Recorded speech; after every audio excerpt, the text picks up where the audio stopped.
السلام علیکم ورحمۃ اللہ وبرکاتہ۔ معزز سامعین اکرام،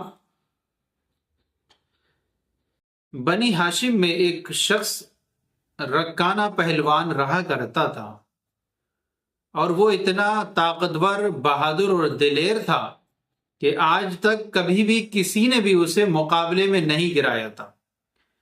وہ وہاں کے ایک جنگل جسے عزم کہتے تھے، وہاں پر بکریاں چرایا کرتا تھا۔ حضور علیہ الصلاۃ والسلام ایک مرتبہ چلتے چلتے اس راستے سے گزرنے لگے کہ اچانک وہ پہلوان حضور کے سامنے آ گیا اور آ کر کے کہنے لگا، اے محمد، تو ہی وہ ہے جو ہمارے خدا لات و عزا کی برائی بیان کرتا ہے اور اپنے خدا کی تعریفیں کرتا ہے۔ اگر میرا رشتہ داری کا تعلق تجھ سے نہ ہوتا تو آج میں تجھے مار دیتا۔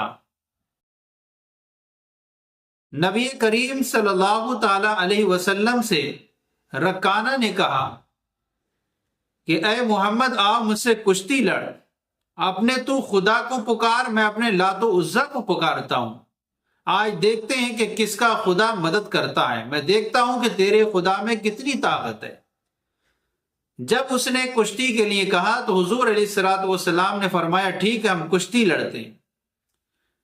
رکانہ پہلوان کشتی کے لیے تیار تو ہو گیا اور حیران بھی ہو گیا، لیکن جب اپنے غرور و تکبر کی وجہ سے لڑنے کے لیے راضی ہو گیا۔ حضور علیہ الصلوۃ والسلام نے پہلی ہی مرتبہ میں اسے زمین پر گرا دیا اور اس کے سینے پر سوار ہو گئے۔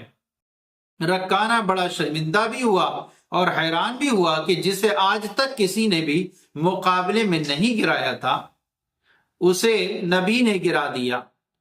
اس نے کہا کہ اے محمد، میرے سینے سے اٹھیے، لات و عزا نے شاید میری طرف دھیان نہیں دیا، مجھے ایک مرتبہ اور موقع دیجیے۔ پھر حضور علیہ الصلوۃ والسلام نے کہا، ٹھیک ہے۔ دوسری مرتبہ پھر کشتی ہوئی، اب پھر حضور علیہ الصلوۃ والسلام نے پل بھر میں پھر اسے گرا دیا۔ اس نے کہا کہ شاید آج میرا لات و عزا مجھ سے ناراض ہے اور تمہارا خدا تمہاری مدد کر رہا ہے، میرا لات و عزا میری مدد نہیں کر رہا۔ اس نے کہا، ایک مرتبہ اور موقع دے دیجیے۔ نبی کریم صلی اللہ علیہ وسلم نے کہا، ٹھیک ہے۔ تیسری مرتبہ میں پھر مقابلہ ہوا اور پھر حضور علیہ الصلوۃ والسلام نے اسے چت گرا دیا۔ اب بڑا وہ شرمندہ، حیران و پریشان ہوا اور اس نے کہا، اے محمد، میری بکریوں میں سے جتنی چاہو تم لے لو۔ نبی کریم صلی اللہ علیہ وسلم نے فرمایا، مجھے تیرے مال کی کوئی ضرورت نہیں ہے، بس اتنا یہ ہے کہ تو اگر اسلام لے آئے تو تو جہنم سے بچے گا۔ اس نے کہا، میں اسلام تو لے آؤں لیکن مجھے جھجک محسوس ہوتی ہے، میرا نفس مجھے روکتا ہے کہ ایک گرد و نواح کے اطراف کے بچے اور عورتیں کیا کہیں گی کہ ایک ایسا طاقتور پہلوان جو نبی سے کشتی میں ہار گیا اور مسلمان ہو گیا۔ نبی کریم صلی اللہ علیہ وسلم نے فرمایا، پھر تجھے تیرا مال مبارک ہو، مجھے تیرے مال کی ضرورت نہیں ہے۔ اور نبی کریم صلی اللہ علیہ وسلم اس راستے سے واپس تشریف لانے لگے۔ جب کچھ دور چلے تو دیکھا کہ حضرت ابو بکر اور حضرت عمر رضی اللہ تعالیٰ عنہما تشریف لا رہے ہیں۔ حضور علیہ الصلوۃ والسلام کو اس راستے پر دیکھ کر بڑے متفکر وہ پریشان ہوئے، کہا، یا رسول اللہ، آپ اس راستے پر تشریف لے گئے تھے؟ یہاں تو بہت بڑا خطرناک پہلوان رکانہ رہتا ہے، ہمیں ڈر ہے کہیں وہ آپ کو تکلیف نہ پہنچا دے۔ حضور علیہ الصلوۃ والسلام نے فرمایا کہ جب میرا اللہ میرے ساتھ ہے تو میرا کوئی کچھ بال بیکار نہیں کر سکتا۔